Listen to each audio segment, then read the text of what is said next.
Welcome to the realm of magic and mystery, classic horror and sci-fi.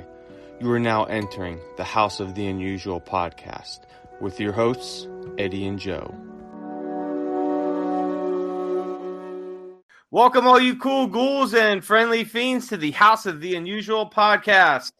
I'm your host, Joe Pavlansky, and with me as always are my good buddies, Eddie, Chuck, Cheri, and Jenny. What's up, everyone? Hello. Hiya. Hello. Hi. All righty, man. We have a full house today with a lot of good stories going to go on, and we're going to talk about some cryptids, some UFOs, some urban legends, a little bit Renaissance fair, and we'll see where the night takes us from there. How about that, guys? That sounds good. All right, so Chuck and Cheri, I'm going to turn it over to you guys because I want to hear about your Renaissance fair expedition. Yeah, I tell you, Joe, we went to the local Renaissance Festival here just outside of Pittsburgh in West Newton, PA. You know what? It's been going for over 30 years. And you know what? This is the first time we went. My wife has been, I've been bothering him. Let's go. And he's like, nah. Yeah. So, you or know you what? were busy. Yeah, or something always came up. I Always had shows or something, something. yeah. So Saturday we didn't have anything to do, so we did stop there. And I tell you, it was neat. It was really, really They cool. had some really cool things. Yeah, I was actually hypnotized on stage. So if you do, That's another story. oh my goodness, you know what? Oh, wow. I was embarrassed to even put it on. I was acting so crazy up there. But I tell you what, it's on Cheri's YouTube I channel. videotaped the whole thing. You're not Oh. going to believe it. Oh, my Nice. Oh, So my yeah, goodness. so if you want to check it out, the other thing I did want to quick, the upcoming Chuck's Corner, check it out, folks. It's called Graveyard Magic. Yeah. We actually filmed some magic inside a cemetery. Oh, wow. So I was waiting for the work to pull me out any minute, but it didn't. But they didn't. It went very well. Some cool stuff was on there. I actually used a talking skull, a floating table. There's like a dance. Like a type of a handkerchief that dances around. And so it's like really cool. It was. Yeah. Excuse me. And the opening for the Chuck's Corner is really awesome. Oh, Thanks to Eddie. Eddie did a great job on it. So, this is a phenomenal short video. So you have to watch it. Cool. So, Cheri, how did you enjoy the Renaissance fair? It was fun. Are we on? Oh Yes. yeah. Okay. Yeah. It was a blast. We loved it. They had jousting, when they're in the horses and they're jousting. They had different acts. They had bands. They had dancing. They had all kinds of eclectic things. Medieval. The one thing that was really cool, and it really caught Chuck's eye, was what was it called? A living statue? Oh, that was cool. Yeah, there was a girl that had like it was a stone colored dress. Her face looked like stone. Completely, And all she was stone. really talented. Yeah. So it was fun. We're definitely going to go next year. And this was in Pittsburgh? In West Newton, out towards Greensburg, Okay. outside of Pittsburgh. Yeah. Oh, good. A lot of Good good food times. and good drink there? Yeah. Oh, we had a nice big turkey leg, Nice. roasted turkey leg. I've been wanting to get one of those. We had some beer, and and of course it was pretty hot. We went on a really good day, but they have it every weekend throughout August and I think mid-September. So it runs for an amount of time. It's just not like a one weekend thing. And it was actually bigger than I thought. I mean, it went down like 3 layers. It was in the middle of the woods. And It was so cool. yeah, it was pretty neat. It was an abandoned farm at one point, and so this place had taken it over, and they did a bang up job. It was really nice. I would definitely go again. Yeah, there shows we would have liked to seen, but then we would have, they're in different times, and then you're watching something else, and but next year. Yeah. Hey, would like to hear your horror story. Yeah, Joe, what's Oh. up? So I always wanted to go to a Renaissance fair. It was, decades. I've been wanting to go. So maybe about 8, it had been maybe 8 years ago or more, maybe 9 years ago. My girlfriend at the time, my wife now, and my sister and her boyfriend at the time, which is her husband now, we all decided, hey, we'll go up to the Renaissance fair up in Erie. I think it was Erie, PA was where it was at the time. Neat. So we're like, okay, yeah, let's, we'll drive up there. This should be pretty cool. Always wanted to get one of those turkey legs and Yes. thought it would be a good time. And we went there, and it was just, first off, my sister's boyfriend at the time was telling me, oh yeah, he goes, he's been there before, years before that, and they had axe throwing, bow and arrows that you could do. They would have a comedian where you could buy tomatoes and you could throw tomatoes at him. Oh, that was neat. I did that. Yes. That was cool. I'm like, oh man, this is gonna be a great time. I'm like, I can't wait to, like, I haven't shot a bow and arrow for years. Always wanted to do axe throwing, and I mean, who doesn't want to throw tomatoes at unfunny people? So, but we got there, and there was no axe throwing. Oh no! There was no bow and arrows. Oh, They stopped the tomato throwing, so it was just, you could listen to a comedian and boo him, which okay, yeah, that I'm like, well, this isn't cool. So we walked around, and it was very amateurish, and this was supposed to be a big big Renaissance, and it was just very amateurish. We said, okay, let's go get something to eat.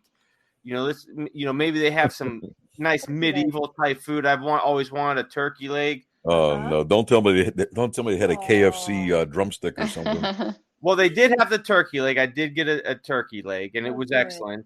But we're walking around. They had a stand with a Pizza Hut sign, a stand with tacos, and I'm like, what the heck is this? I'm like, this is just like going to a fair. It's like going to a fair. Let's get some, beer. Maybe they have some, mead or something like that. And it was like bottles of Bud Light, Miller Light, and Coors Light. I'm like, you got to be kidding me. No Guinness, huh? No Guinness, no. That was like the 3 beers they had. It might have been like a Mike's Hard Lemonade or something, and they just gave you the can or the bottle, whatever it was. No mugs or nothing like that. No kind of like mead or it was just very non-authentic. And how about the entertainment, Joe? They have some type of entertainment. So they had this guy that was doing like comedy and magic. He was very good. We did see him, and then we watched the jousting.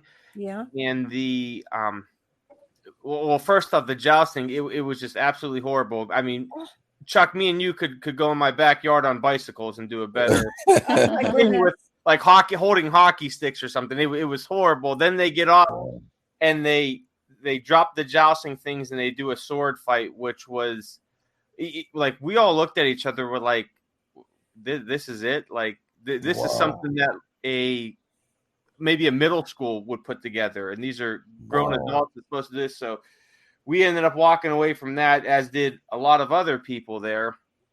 So as we're walking through, this guy is yelling at I don't know if it was his wife or his girlfriend, and he grabbed her by the shirt. My sister's boyfriend almost got into a fight with him because he's trying to get this guy away.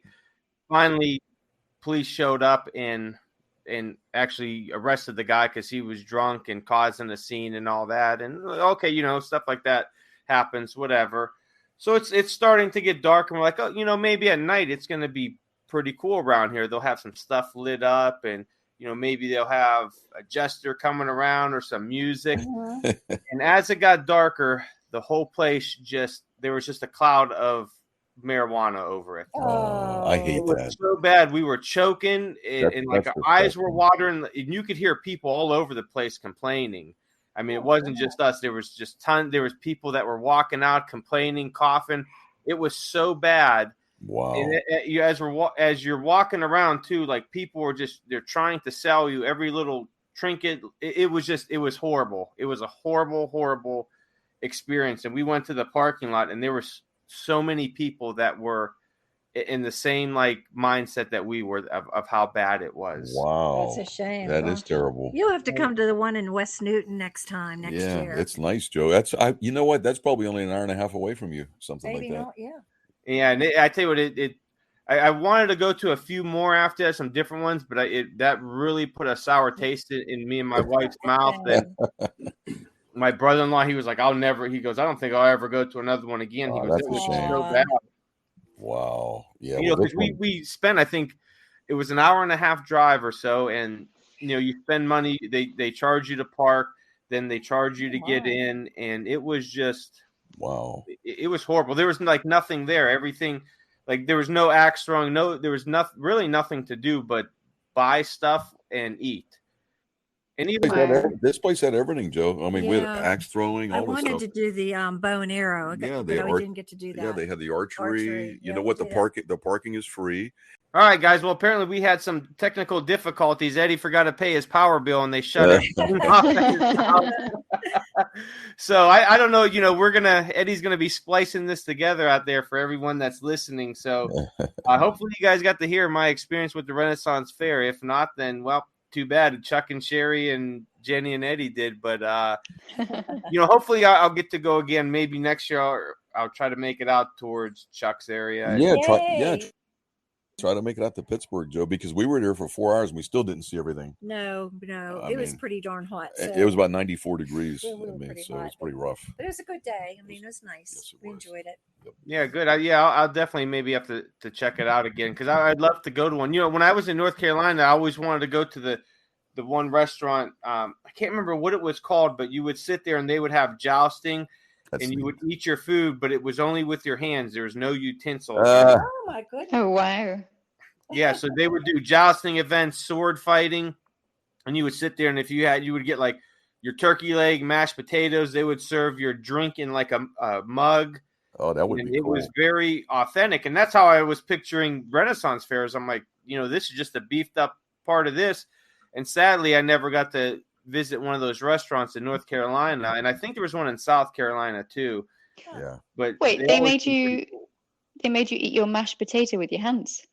Yeah, there was no utensils. It was like a typical, very medieval times where everything was by your hands. Yes. Wow. Hey, that's how I grew up. It sounds like my childhood. Yeah, really.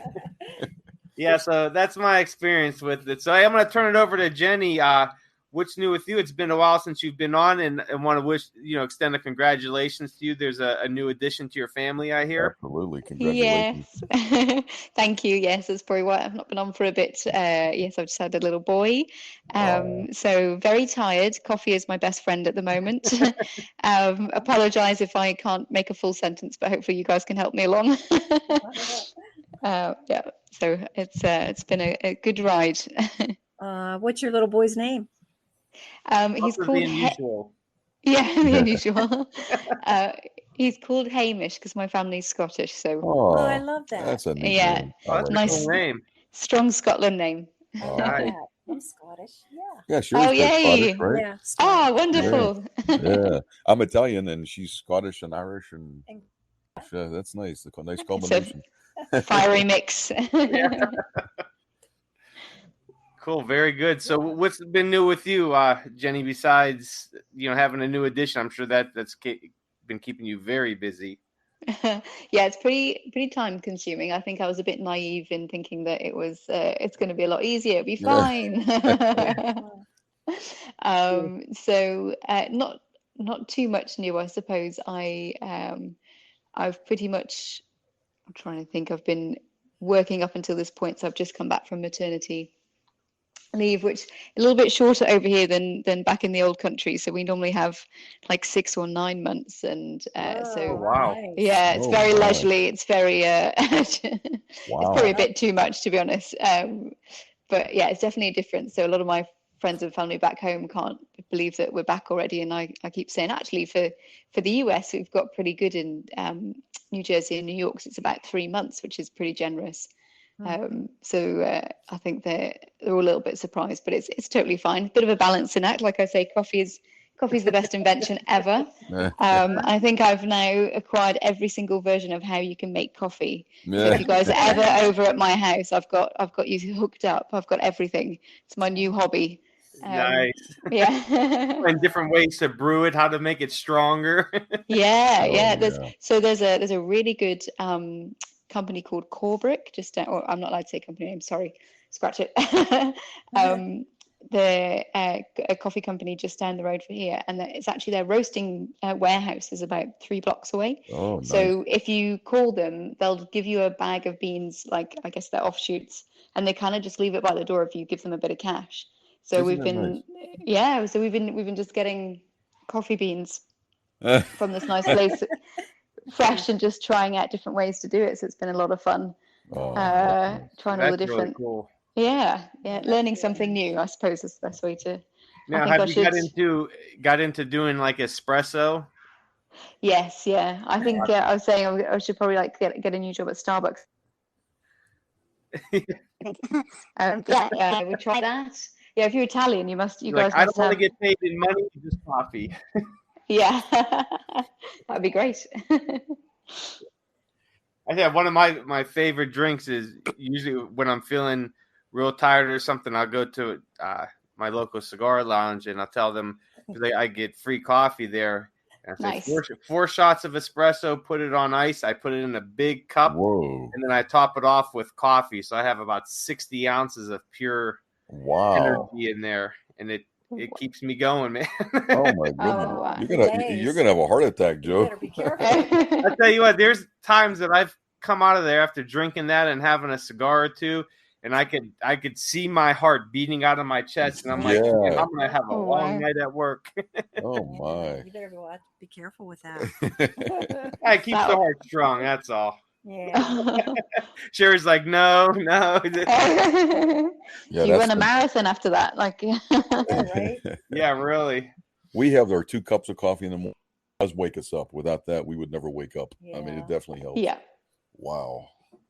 You know, I'm like Jenny, though. I drink coffee all day long. I usually have one when I wake up.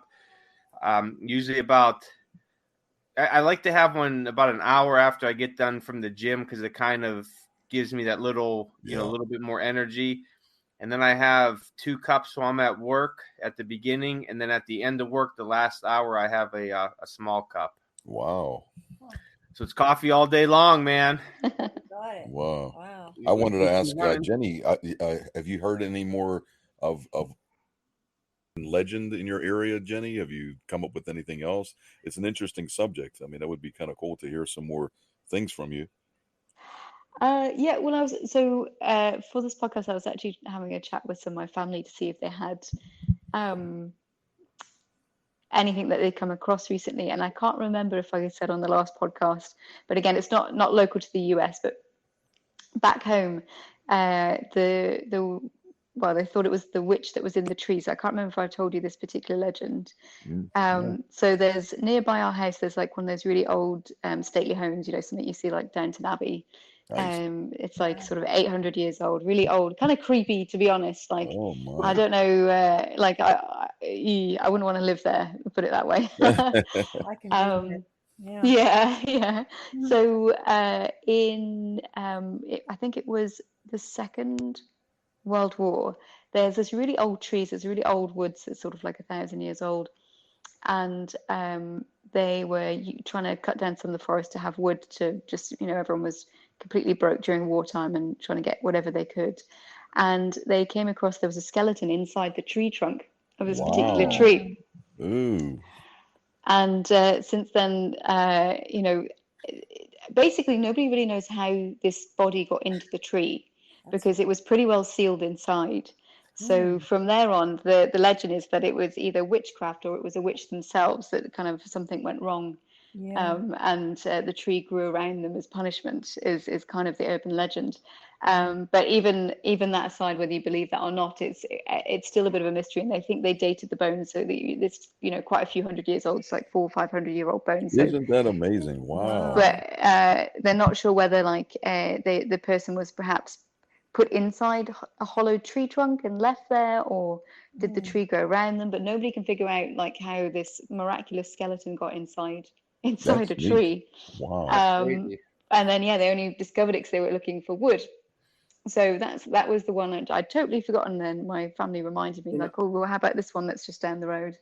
But yeah, it's still like, I don't know if you guys have theories about how logically something like that can happen. I do have one. One about that, and I'll tell you why. Before I even bring that up, I wanted to tell you that one of the things that I was getting ready is in New Hampshire, and this, Jenny, it kind of comes down your valley there. Yeah. In New Hampshire, there's a lake called Dublin Pond or Dublin Lake. And the rumor on that particular lake is that according to the legend, it says that in the late 1970s and early 1980s, a diver scored in the bottom of Dublin Lake when he encountered some caverns on the shelf floor. While investigating those caverns, the divers came in contact with some sort of unspeakable monsters. Oh, wow. That lived in the pocket. And that's a legend for that particular lake down in New Hampshire. So I thought it was kind of interesting because it's called Dublin. But Love it. for the tree, I have a pretty good idea. And it's kind of funny that you mentioned that because a couple of years ago, and I'm talking about back in the mid 70s in my area, I remember, and this is, back then I was Catholic and stuff like that. And there was one particular house in the Union City, New Jersey area that stated that they had a Virgin Mary in the backyard. There was a tree. And, when they hollowed the tree out, there was a Virgin Mary statue inside the tree. Oh, wow. Now, what was said that then, of course, over the years, they said that it was the house that was prior there, the owner had cut out a hole in the tree and had put there the Virgin Mary statue. And he had it in there for the main reason that, he just had as a thing in the backyard decoration. So over the years, the tree covered itself, which is normal. Our trees will outgrow, and it grew a scab around it. And that's probably what happened with that maybe 100 years ago. Some person might have died over there in the area and probably next to the tree, and the tree just engulfed the body, and then the skeleton was found inside, because that's known to happen. I forgot what the process is called. It doesn't take that many years. It takes about 20 to 30 years. Oh, wow. For a tree to just, because trees continue to grow and change. So if you say right now you cut a cavern or you cut some hole inside a tree and put something in it, in about 5, 6, 7 years, it might be covered. You know what I mean? Isn't that something? So that's probably what happened, but it's good for legend. But anyway, that's what I thought. I mean, the lake monster, and then there's another one in New Hampshire that's kind of like Nessie, but it's called, I forgot, it's something Wally or something they call it. I could have the name wrong, but it is in a lake up there. And it was told because there's a lady that actually in the building that she went for a swimming tournament, and she went to New Hampshire, and she told me about the story. I said, wow, that reminded me of you, Jenny. Oh, wow. Now, when was the last time you swam with the monsters in Lake Loch Ness? Loch Ness, I haven't been there. So I haven't been there before COVID started. So what's that, 3, maybe 4 years ago now? Well, I'm going back next month, which I'm really excited because I quite literally have not been home for years thanks to COVID. So really excited. So maybe I'll get another swim and take some photos. What I was gonna say is get if you could, and that'll be awesome for a podcast. And to do a live podcast, it would be great if you tied one of those. What do they call those cameras that you tied to you? What is it called? Hero is it Hero? The cameras that you tie to like dogs and stuff, and when you go skiing. Yeah, like a GoPro. Yeah, GoPro. Yeah, tie a GoPro like around your neck as you swim to see if you can get a view of Loch Ness. There's a possibility. If you feel anybody grab your leg, you'll know it could be Nessie. Hey, if we get that footage, we'll all be rich, us guys. Yeah, but just think about how cool that would be if you put a GoPro on yourself and swim. Yeah. And then, we can have Joe decipher the content. Yeah, okay. That would be an interesting podcast. Yeah, live from Loch Ness. Yep. We'd need some big flashlights though, because Loch Ness is obviously very dark. Hence, Nessie can hide so well. You can get a flashlight, one of those really like $10 ones you attach to the GoPro. Yeah. In fact, if you go next month, I'll probably come up with a contraction and give it to you. Yeah, Eddie knows all those tricks. That would be cool. Hey, there is a couple local legends here in Pittsburgh. I actually looked them up. One is called. I'm having trouble connecting. I'll keep trying. Who's having trouble? Is that me? Hello? Can you guys hear me? Yeah. Oh, okay. Did you hear that? Jenny? Yes, yeah, I can hear you guys. Oh, okay. Yeah, I don't know. weird. That could be trouble.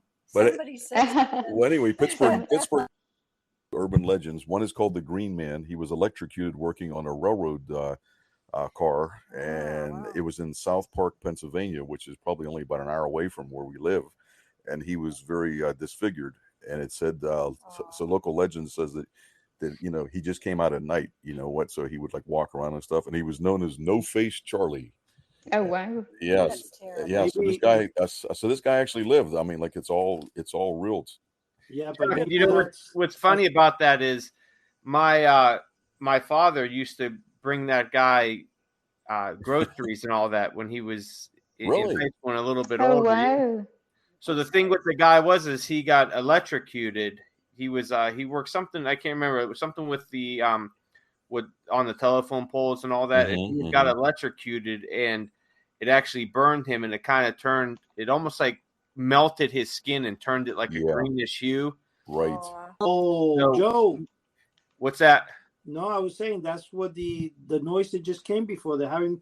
I think the guy's trying to get a hold of us to tell us that your father didn't bring him anymore. Yeah. He forgot his groceries trouble this connecting. week. You see. Yeah. And the other one is Blue Mist Road. It's on Irwin Road, and this is close to like a cemetery. Supposedly many years ago, there was witches that lived there. A father supposedly killed his wife and children, and so like some really weird mist is supposed to come on this road at night, and it looks turns blue at night. it on Irwin Road. It turns blue at night, and the biggest problem, what they said online, is if you go on this road, locals come out and they sick their dogs on you. So that's the main issue there. That's over in Gibsonia. It's in Gibson. That's about an hour away, right? Yeah. Joe would be interested. Oh, Joe, this one's just for you. There's a plane that crashed. It was a military plane, in 1956 here in the Monongahela River in Homestead, PA. Not far from us. This again is like maybe 15 minutes from our house. Yeah. It was either a B-52 or a B-25, and it was seen by many eyewitnesses, but they just can't seem to find it, or like possibly the military came in one night and just under the guise of night maybe took it out. I don't know, but in 1956, and they still have no idea exactly what happened. Oh, wow. Well, Joe, I accidentally cut you. Finish the story of the guy with the electrocution. He might get a hold of us. Go ahead. Oh, so he had lost like his eyes, his nose, his right arm. Oh, poor guy. He didn't like to go out in public anymore, for obvious reasons. People would stare, make fun of him, this and that. So he was kind of like he became a recluse. Well, a lot of people going out to see him would bring him, cigarettes, pop, chips, food and all that. And my old man did that a few times back in the 70s, brought the guy. Oh, is that nice? Kind of drop it off in front of his house and all that. And, the guy would wait for someone to leave and then come pick it up. But he did get to see him a few times. And sadly, the guy passed away in 1985. He was 74 years old. Oh, wow. It was really sad, what happened to him, because he turned into like an urban legend, but he was just a very, disfigured person from a lot of people in the area really kind of, took to him and would drop him off, a lot of food and that's nice. Cigarettes, tobacco, whatever, beer, whiskey, wine, all this stuff for the guys so that he didn't have to leave his house and worry about going out into town. That was nice. Yeah. So that was that's a big urban legend around here. That and the Hook Man. I'm sure you've heard of that. Oh, no. No, tell us what's that about. Oh, so right in I actually visited the spot a couple years ago, and they it was just right over the PA-Ohio border, maybe about a mile or so. I can't remember what county that actually is. It might be Lawrence County. Mm-hmm. It's only about 10 minutes from me. So there, the urban legend was you would walk into the woods off the road, maybe about 100 yards or so, and there was this natural gas pipe that was leaking, gas. And the urban legend was if you went out there and lit it, Hookman would come out and attack you. And it was basically a spot for teenagers to go and, take their dates or to scare people, whatnot. But I actually went out there a couple years ago, and whoever does that in PA that's in charge of the natural gas, they ended up capping. Looked like it had been capped for some years and all that, because we went to it in high school. I don't remember much of it. I know we went in high school maybe in the early 90s or so, but just as of a couple years ago, it looked like it had been capped for 10, 15 years or so. That's pretty And then interesting. there was a right near that it was called the Glowing Grave, and Ooh, that sounds cool. yeah, supposedly at night it was this grave that would glow, and nobody could figure it out, and everyone thought it was the spirit of the person who was buried there. So we actually found the place where the grave was a few years ago, did some investigating and all that, and this was maybe about 10 years ago or so, and supposedly they made this gravestone out of certain material that had this greenish rock or something that was mixed in with it, that at night, if there was light or especially moonlight that would hit it, it would reflect and make it look like it was glowing. That would be cool. Yeah. Oh, yeah. Wow. Yeah, The thing I find interesting, Joe, is almost every cemetery, I mean, all across probably the world has some form of a, I mean, you know what? Like, there's a cemetery not far from us here. It's Walking Rosie. You know what? Like if you go in there at night, I've never heard of that. Yeah. If you shine like a flashlight on it, it's supposed to move.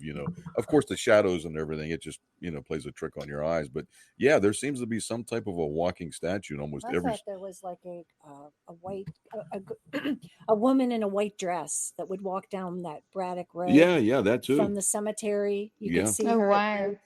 Yeah. I wonder if that came about, because I've noticed a lot of cemeteries, there's always a huge statue in the middle of like a woman with exactly like a long flowing dress, and of course it's all white, yep, rock or marble, whatever is used. But I wonder if that's where it came from, because I know the big cemetery by me, it's a more contemporary one, but in the middle there's this huge statue of a woman with a long white flowing dress. So I'm guessing if certain, like, you're in there at night and headlights hit it, it might look like it's with the shadows, like it's moving. Right. I mean, that was freaky, though. Exactly. Yeah. No, that's kind of cool, though, because when I went the other day to take some photographs inside the cemetery, to do some things, there was this woman tapped me on the shoulders. I was doing it. Go ahead, can you take some of my pictures? She, yeah, sure. Then she disappeared. But it was good. You helped me out, That would be freaky if something like that happened. Like, yep, I'm leaving. She probably talking to you, Eddie. Watch it. Better Do you have your wallet still? Oh, my goodness. But I mean, how freaky would that be, though, if you're there at night and all of a sudden you see this statue walking across? Oh, absolutely. The graveyard. You'd be like, yep, you know what? Let me put this car in reverse. I'm getting out of here. I do that so fast. Cemeteries do take on a weird feel to it at night. I mean, I was only in one maybe twice, and I tell you what, if you see them on the movies, they always have like almost like a moonlight. No, these things are, you can't see. Yeah, you better have some type of a high beam flashlight. There's no lights anywhere. I mean, you know what? I'm gonna say, because I've thought about this a lot over the years. But I think as we've gotten older and we watch movies and documentaries and read and all that, it gets in our psyche about strange things happening at cemeteries and all that. Because when I was in high school, we would go to the local cemetery, the one that had the big statue, because it sat far back. Yeah, we would go back there with cars, and we'd walk around, because we'd go back there and drink and all that, hang out with girls and kind of party in the back, and we'd walk around the cemetery, and it was never nothing like freaky or scary. But as you get older, I think in your psyche you start thinking that there's some paranormal stuff going on there. Yeah, that's a good point. I think I'm more scared now than I was when I was a kid. I don't know. Yeah, really. I think scaredy cat. The funny thing I was gonna say is I had tried, because I was looking to do the intro for the for the weekly Chuck's Corner, and for a week and a half Chuck had already done the thing, and I'm like, I need to go and film this thing in a cemetery. So my wife makes a mistake, makes her own turn, and I go, you know what? Here's a cemetery. Let's stop there a second. And I go in, and she went there because her grandmother was buried there. So it's a pretty open cemetery. I mean, it's like kind of in the center of town. So I go there, and I'm looking around, making sure no one's seeing me. So I'm looking for an area where it's got some old tombstones, and I start filming the different. I made like probably 10 different films there. And I told my wife, could you do me a favor, please? I'm gonna be here. I want you to film them, next to a skeleton. And she when she does that, the skeleton, the way she said the camera was wrong, it looked like he was 10 feet high, and I'm there next to him, you know. I just thought it was kind of funny. I'm like, whatever. And then I'm clapping my hands. So I said to her, look as I'm clapping and play the thing there so that the skeleton appears there. So I'm looking around. I'm saying, I hope nobody sees me. They're going to think I'm nuts, you know? Oh, yeah. But I get that all the time, Eddie, so don't worry about it. But, I mean, it's just kind of funny, though. And no, the best part is when I showed my mom, she goes, oh, that's nice.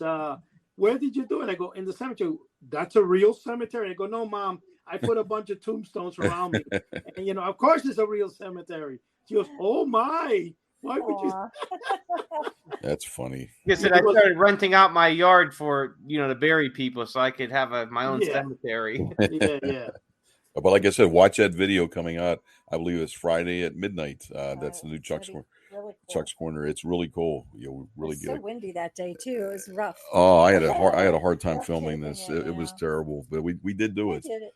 Yep, I tell you what, I plan on as soon as the leaves start changing, it gets more fall. I'm gonna do I'd like to walk around. There's a old cemetery in Youngstown. I mean, it goes back to the late 1700s. Wow. I want to walk around, and I'm going to videotape while I walk around because there are some beautiful mausoleums there that are from the early to mid 1800s, and it is just, I mean, it's really cool and spooky during the summer and spring months, but in the fall, there's just it's a totally different atmosphere. Yeah, that's cool. As soon as we get some, the leaves start changing, I'm gonna take my yearly walk through there, but this time I'm gonna videotape the walk. That way, I could really GoPro, Joe. GoPro. Yeah.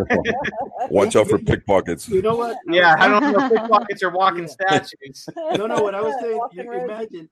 What you got to do is find an old white sheet, that you don't want no more. Yeah. And then put it behind one of those old tombstones and put an invisible control line. Yeah. And then have those, I forgot those borders they used them in hunting and stuff where they have, you set up like a trap and then it goes on and up. What you do is set it up for midnight so that it starts raising up and then the sheet starts coming behind the tomb.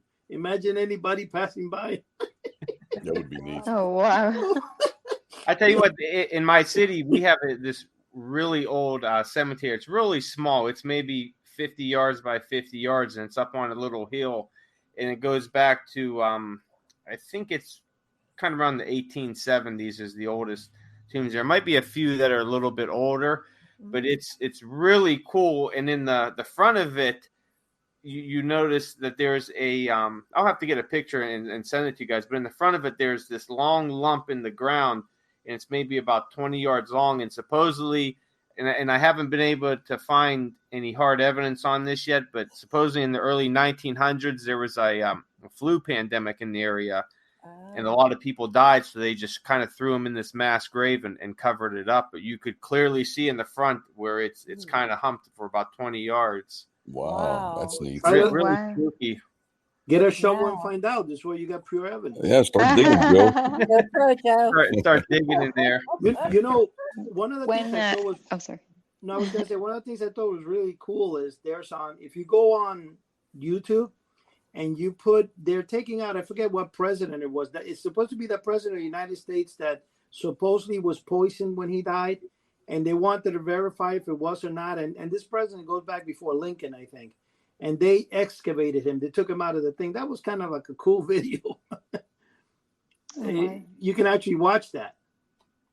Oh, cool. We'll have to check it out. Jenny, what were you going to say?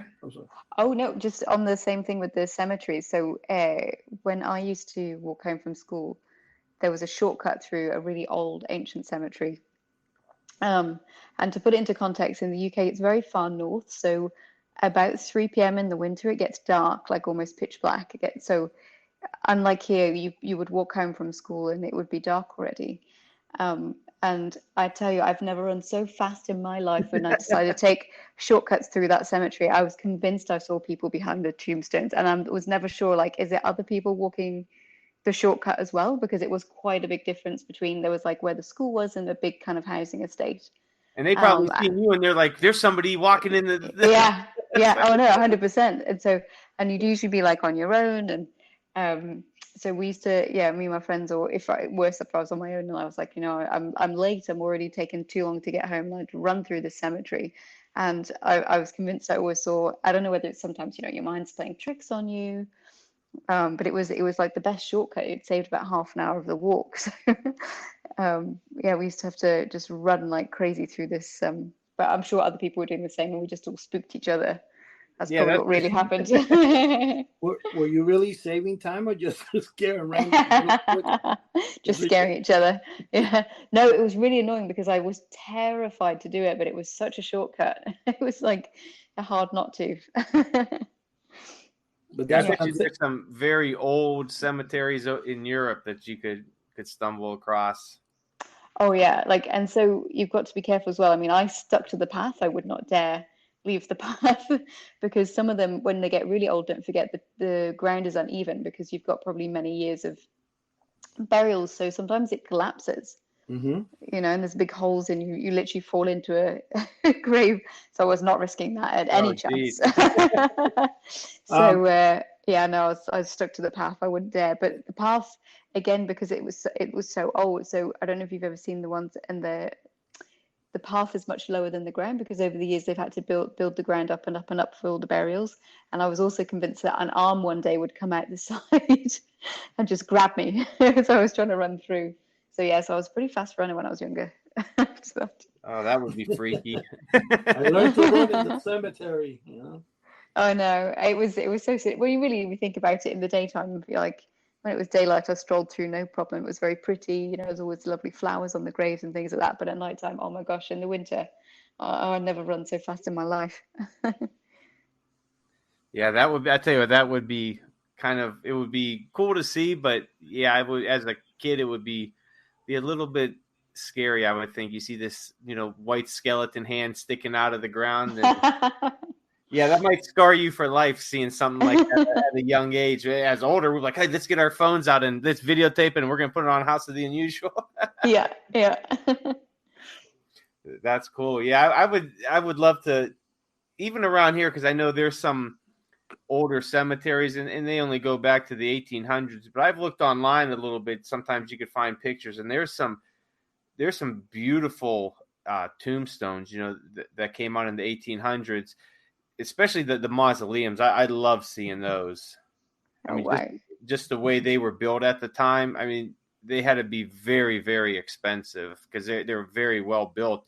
I mean, just all that stone and masonry work.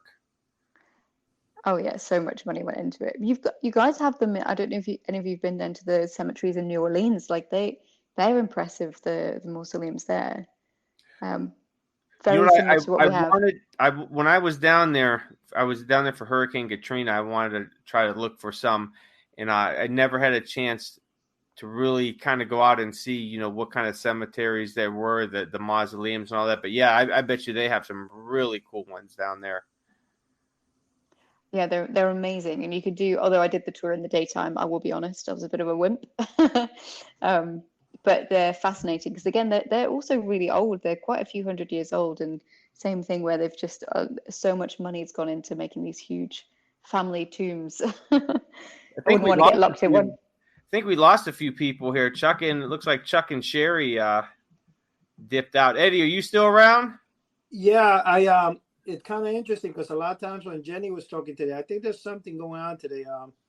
When Jenny was talking and stuff, she was going to announce. When I actually kind of cut her without meaning, I didn't realize. I thought she had stopped, but I see that. But now she's coming in clear.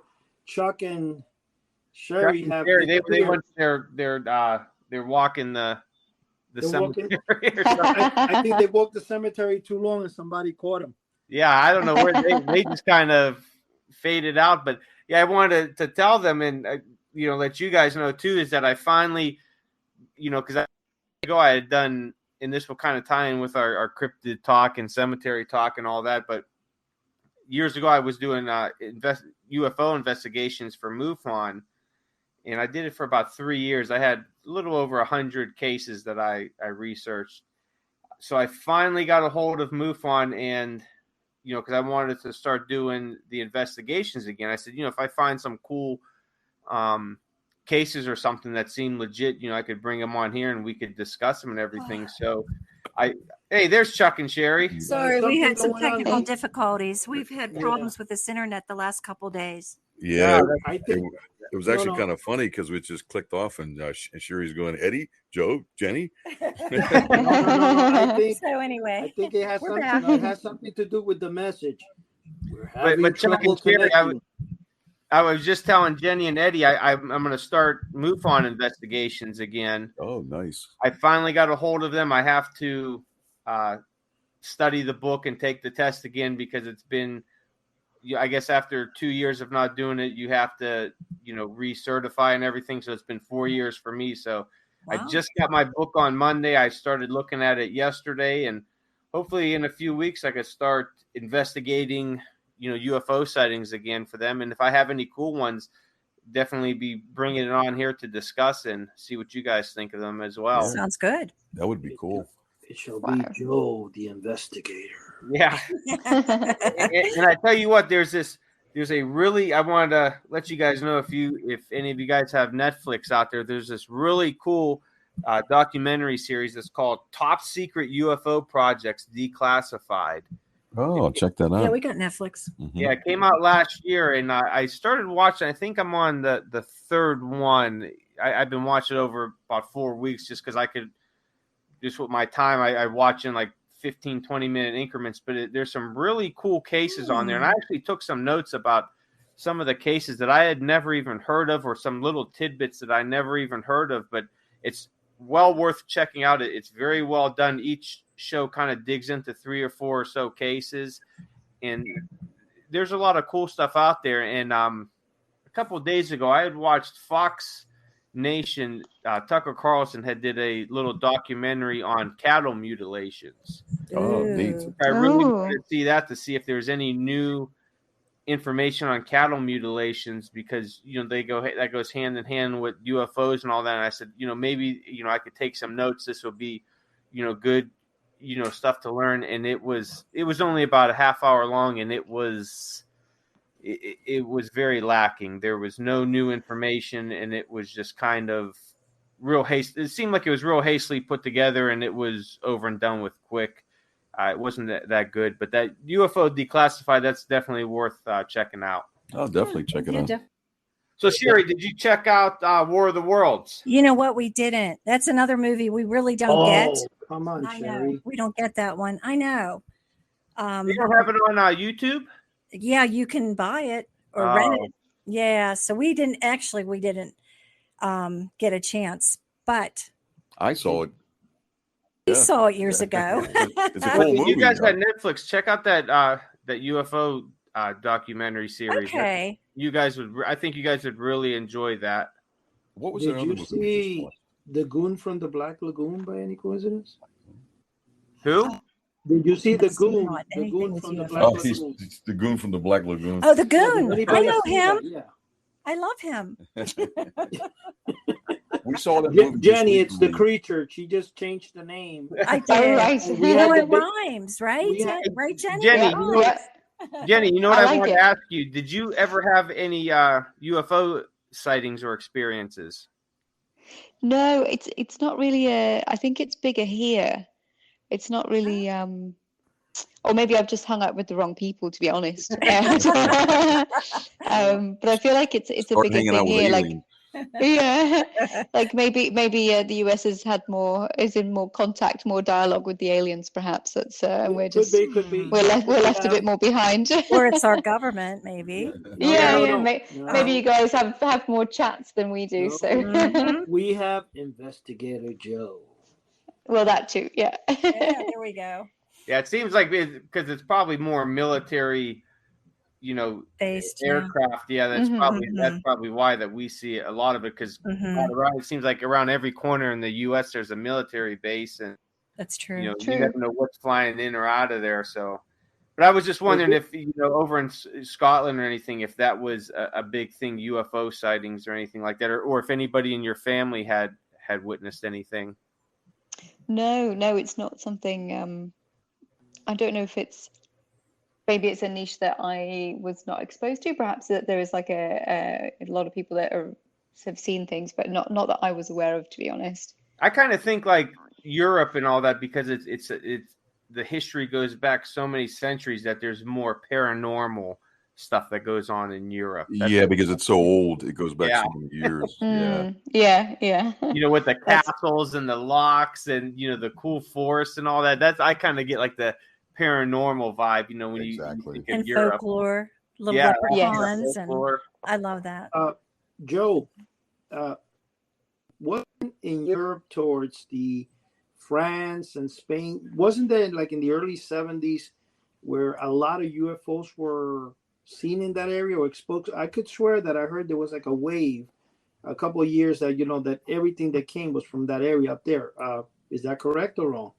I don't know. They might have. I have heard of UFO flaps in Europe before on certain areas, but I tend to think that it's and I haven't really dug into them, but I would guess that they're probably close to military bases out there. Yeah, which makes it like I've always said, they're probably more like experimental, drones and stuff they have, and the government uses that as a great cover up.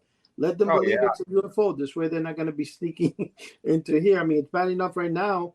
They have more people in what do they call that, Area 51, trying to get in than they are coming in across the border right now.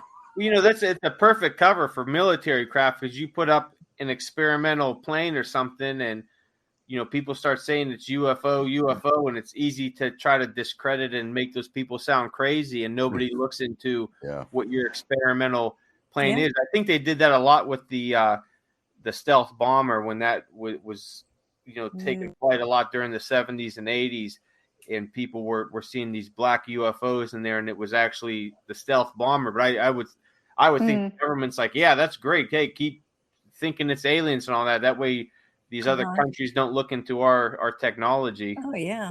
That's probably what it is. I would bet you 95% of it is that. With very little. You did move on. You did the. That's what I kind of think that's what a lot of it is now, especially, a lot of people see those black triangles, and there's a lot of good evidence that it's a military craft.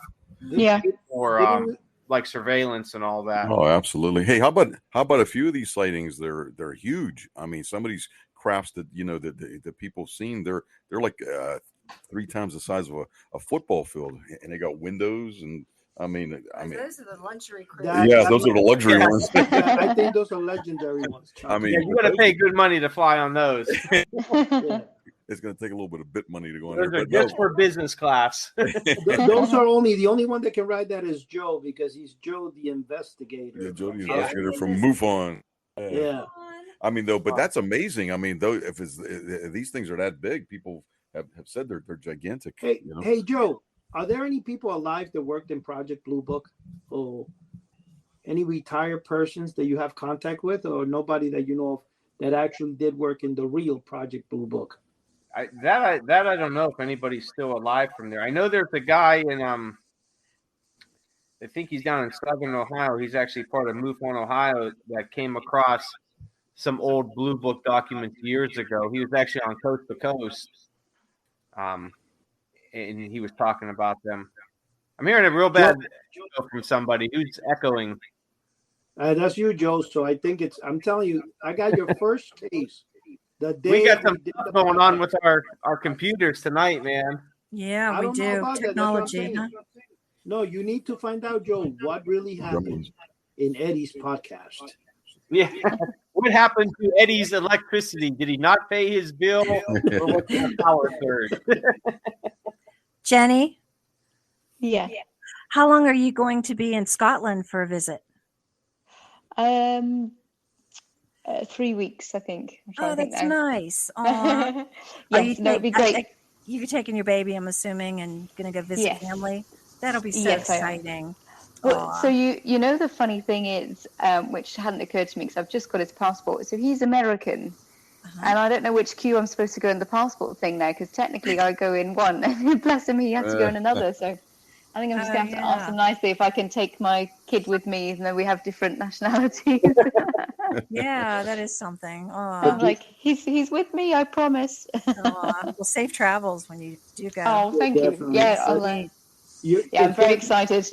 Yeah, it's gonna be exciting when you come back. The day she swam with the monsters. Yeah. Yeah, I'll try and get in there. It's quite cold even this time of year, but I'll give it a good go. Well, hey guys, we got a few minutes here left in the podcast. This has been a great talk. I always enjoy talking, cryptids and UFOs and paranormal stuff, and we always have good stories. So we're gonna wrap it up here, and just want to let everyone know mymoviemonsters.com. The new Scary Monsters number 128, All Hail the Horror Host issue is available for pre-order. And don't forget to pick up issue number 127, Island Ghouls issue. It's now shipping. It's at all the local bookstores. And also the Castle of Frankenstein magazine number 36 is up for pre-order. The people that own Scary Monsters, they got all the documents and everything from the government, from the Patent and Trademark Office. They are now the owners of Castle of Frankenstein. So they're going to continue the magazine. It's probably going to be coming out, I'm thinking, around October or so. But, keep checking out mymoviemonsters.com, and they'll have it up there when it's available. Also, check us out, houseoftheunusual.com. That's our flagship site. We have a great forum there. It's free to join.